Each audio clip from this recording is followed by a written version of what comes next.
satria efa tafiditra ao anatin'ny fanatotoloana isika dia tsy maintsy manaraka ny lalàna n'izany hoy ny général Ramakavelo Désiré maneho ny heviny mahakasika ny propagande ataon'ny candidat ao amin'ny collectif des candidats ny commande ny gendarmerie-pirenena raha tratra 900 mahery ny marary voarainy ny hôpital Ravoahangy Andrenavalona nandritra ny fety pirenena ary miandry ny fanatsarana ny kalitao omen'ireo mpitatitra ny mpanjifa amin'izao fotoana izao. Mbola kafaliana hatrany tompo klasy sy tompo vavy no iarabananao manaraka ny fampahalalam-baovao ny Cool FM sy ny Cool TV amin'ity hariva ity indro atolotranao avy hatrany ary ny vaovao nisongadina tamin'ity anio ity. Manoloana ny février ny mpikambana amin'ny JIC izay rafety ny vondrona européenne, États-Unis sy ny vondrona afrikana makasika ny fanasaziana ny candidat telo dia manana ny heviny ireo mpanao politika ny amin'ny fifandraisan'ny Madagasikara amin'ireo firenena any ivelany.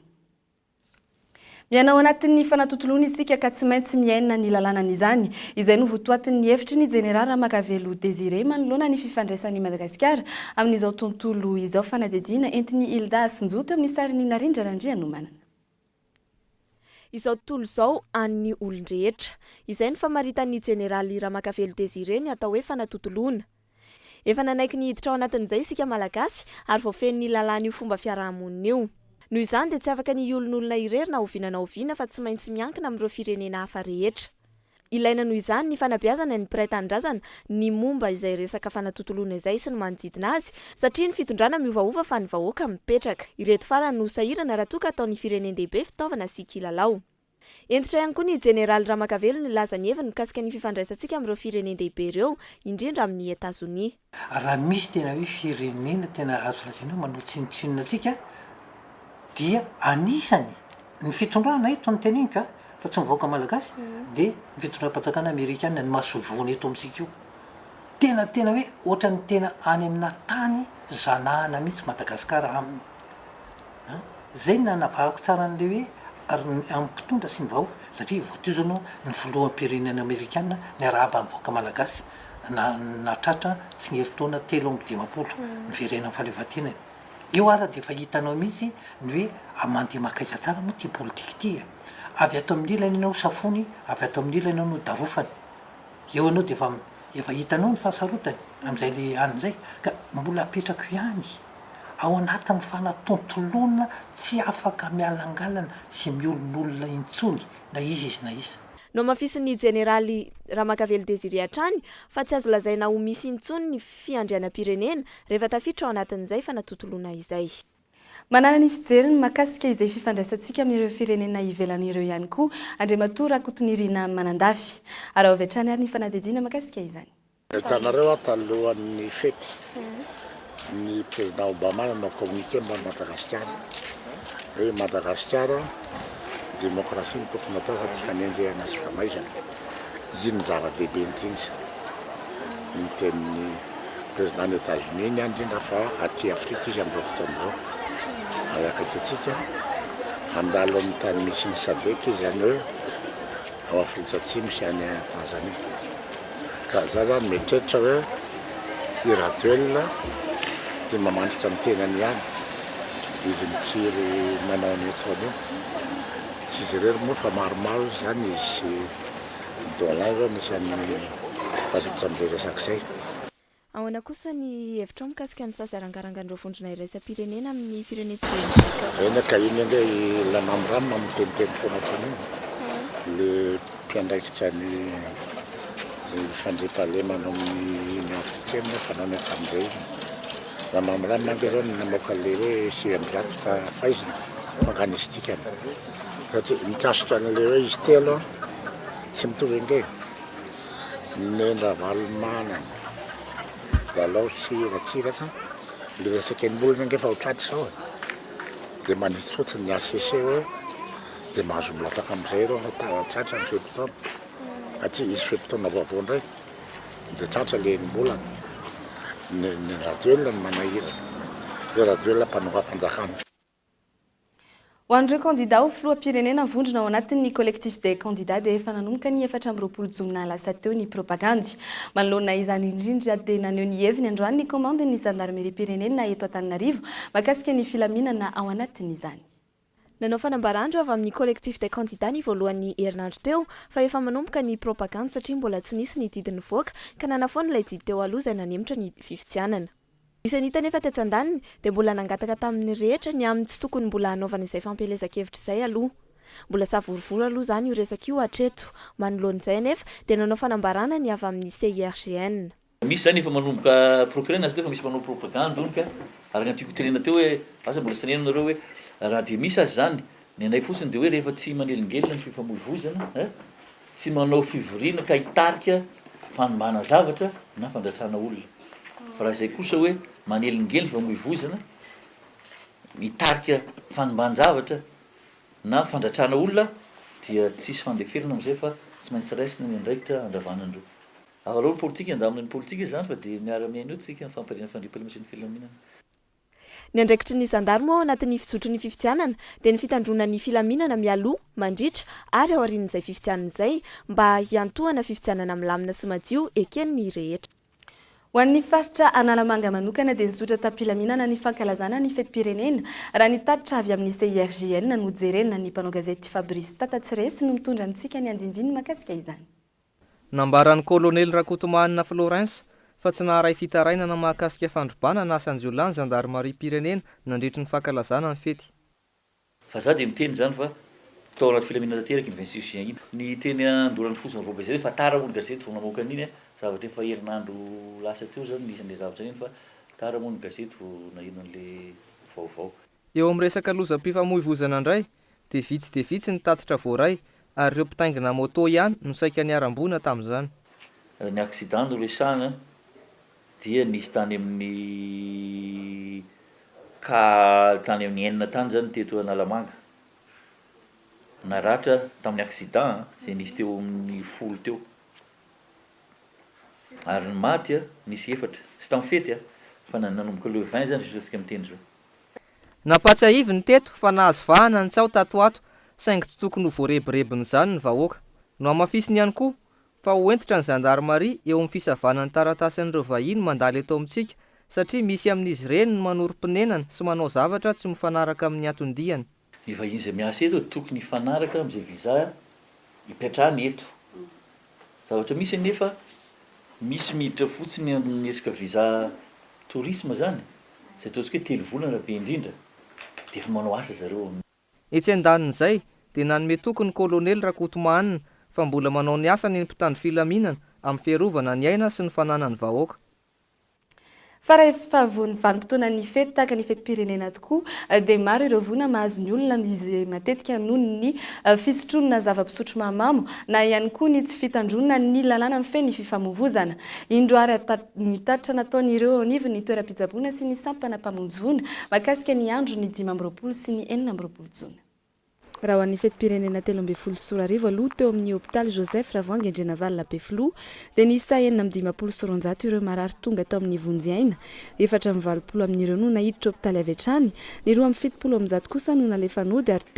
3 no maty. 2 tamin'ireo maty moa no niara ny lozam-pifamoivoizana, ny iray kosa efa maty no tonga tao. Ny fanamariana fotsiny angambany tiako atao tamin'ity zany nisy 7 le olona mamo vokatry ny fisotrotokabe loatra zany no velomina tao fa tsy nisy kosa aloha ny intoxication alimentaire na le ataontsika hoe fanapozinana ara-tsakafo. Fa ny anay ihany koa ireo vona no raisy ny sampana mpamonjy vona an-tanana raha noarina tamin'ny taona lasa, ny 5 mararina terina teny amin'ny tompom-pitsaboana, 3 kosa ny tranomay ary iray ny fiaramay izay teny Ambotsiroatra. Ka ny afatra dia hoe raha sendra misy loza mitranga eny amin'ny fiarahamonina eny amin'ny toerana iasana dia aza misalasala miantso ny tompony vondrona mpamonjy voina amin'ny alalan'ny lahara-pinday 720 izay marihana fa tsy andavam-bola ny fiantsoana ary indrindrandrindra ny asa mpamonjaina izay sahanina dia maimai-poana avokoa.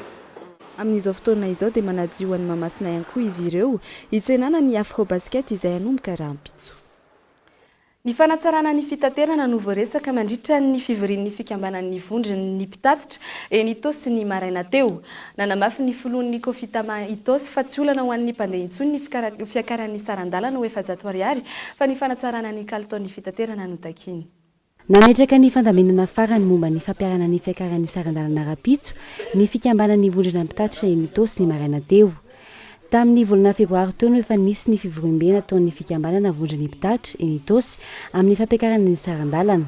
ny fampiarana ny sazo anireo mpitatitra izay tsy fanara-dalàna no votoatany fionana tamin'ny maraina teo mihitsy zany no ngamba nitanao zao amin'le fivoriana zao fa izay zany zao a isy ny contrôleur isy ny mpanaramaso isy ny fanasaziana fa hosarotiny mihitsy zany zay amin'ireny pitikodina andalany reny raha izay ngamba ny filazana azy rehefa miakatra conseil de discipline moa dia misy ny fanasaziana misy ny mise à pied misy ara-mety hoe fanesorana tanteraka mihitsy zany a tsy asy eto amin'ny faritry ny tosintsony mihitsy manoloana ny fampiakarana ny sarandalana dia mizara ny hevitra ireo mpandeha miombokevitra amin'ny fitakiana ny fanatsarana ny fitaterana hatrany izy ireo anisan'izany ny fanariana ny mpandeha ny 67 hektara matetika izay mampitaraina ny mpandeha raha ataony ny fanatsarana zareo nge manatsara fa le problème eo amin'ny izy fa zareo matetika manao dia mitory 67 foana miala aty dia mitory 67 fa tsy vitsivitsy any tonga any amin'ny ville tapadalana ny tokony ataon'ireo tomobilin'ireo normal ihany le 2000 tapadalana hoe miverina 67 zany izy eo akantelonjato dia izy dia miverina indray anormal ny azy raha hoe mampiakatra amin'ny valam-piainana efa rahantsika mahalala zao miisa efajaty ireo fiara misana ny fitaterana enitosy ny fisian'ny fitoanany fifamoivozany no mahatonga izany raha ny fanazavan'ny tompona andraikitra tondra fanatsarany eo amin'ny lafo maro araka izany ireo fikambanana vondrony mpitatra enitosy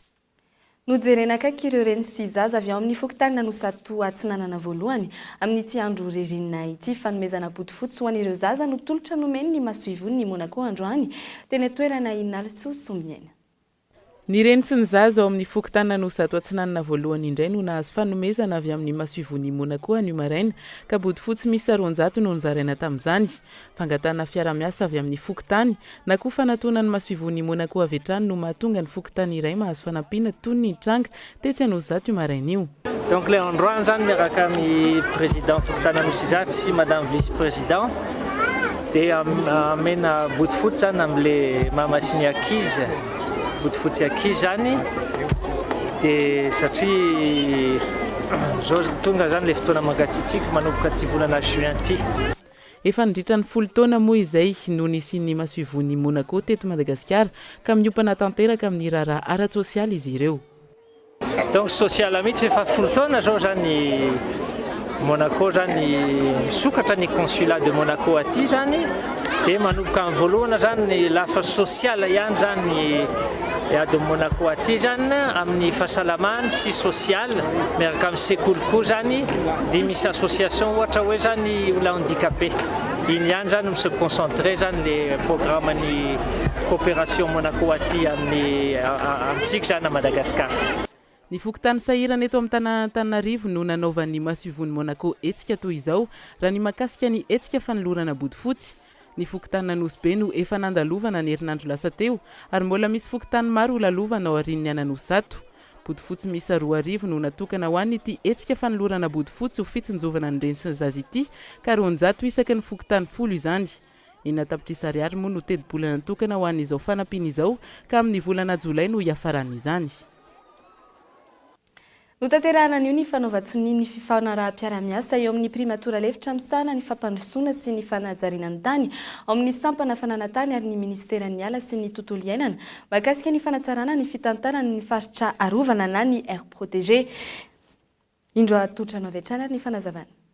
efa nisy ny fomba fitantanana ny faritra rovana teto amintsika saingonao tsaraina izany no ny fifanaovan-tsoni mahakasika ny fifanaraha-piara-miasa misy eo amin'ny ministera rotonta dia ny sampana ny fananatany sy ny fiarovana ny ala sy ny tontolo iainana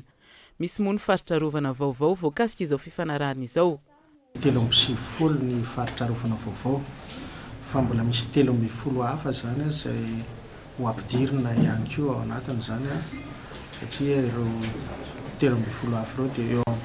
karakarana ny fananganana azy zany ny ministera amin'izao fotoana izao tombony amin'izao fiara-miasa izao ny fahatokisan'ireo mpiara-miombina antoka amin'ny famatsiana sy fampiasana vola amin'ny fananganana ny faritra rovana eo ihany koa ny fiarovana ny fampiasam-bola efa nisy tamin'ny fananganana ireo faritra rovana ireo izao no natao dia mba hampitsaharana ihany koa ny fangatahan'ireo faritra rovana vao atsangana raha ny eo anivony ny sampandrarany foibe ankabeny fananatany sy ny fanandrefesa-tany manokana dia manana ny andraikiny tokoa izy amin'ny fiaramiasa zany amin'ny fametrahana sy fiarovana ireny air protégé ireny dia ny eo ny famaritana délimitation izy tsika amin'ny terme technique ireny faritra ireny eo ihany koa ny fanoratana azy ireny amin'ny anaran'ny tompony andraikitra izay misahana azy na ny sécurisation foncière ihany koa. Samy manana ny andraiky ny avy moa ny ministera rotonta amin'ny fomba fitantanana ny faritra rovana ka izany indrindra no antony lanonana ny tanterahana androany. Ankoatra ny mahafialamboly azy dia afaka manampy amin'ny fitadidiana lesona ihany koa ny hira. Izany no nentin'ny rafalimanana ny izany navohitra tao anatin'ny fomba fampianarana méthode katraka. Falazavana eo amin'ny sarin'ny Fabrice Tatatsiresy. Conjonction des coordinations, mais où est encore l'écart? Mais de nombreux acteurs peuvent tenir le rôle. Asa tao akira hono toa vita tsy natao. Ny an'ny méthode katraka kosa indray dia sahala amin'ny hoe fianarana tao akira toa ihany noho ny farany. Amin'ity fomba fampianarana ity dia avadika ho hira daholo ny lesona ary raiketina ao anaty kapila manjelatra. Ny méthode katraka tsy natao isolo ny mpampianatra na isolo ny sekoly ny fandaharam-pianarana izay efa misy ankehitriny fa kosa fanampiny amin'ny fitaovana izay entina manabe sy mampianatra ankehitriny. Mba hahatonga ny ankizy ho tia fianarana ny tanjon-drafalimanana ihady tamin'izao fikarohana vitan'izao. Voalazana fa tsy mifidy na sokajy-taona na ambaratonga mpanabeazana ny méthode katraka fa mahafoaka ny mpianatra rehetra. Nataon'ny katraka zany dia nanangona karazam-boky be dia be ary ny sitona le evi-baventy ao anatin'izy ireny dia natambatra ho anankiray mba ho mora raketina le izy dia lasa hoe ny fehezanteny iray dia miatomboka amin'ny sora-baventy, ny fehezanteny iray maneho hevitra feno dia mety ho teny maromarona iray miafara amin'ny maro-pia toy ny izay. Mba ahoana reny atao raha mianatra an'ireny citation philosophique reny amin'ny méthode katraka e?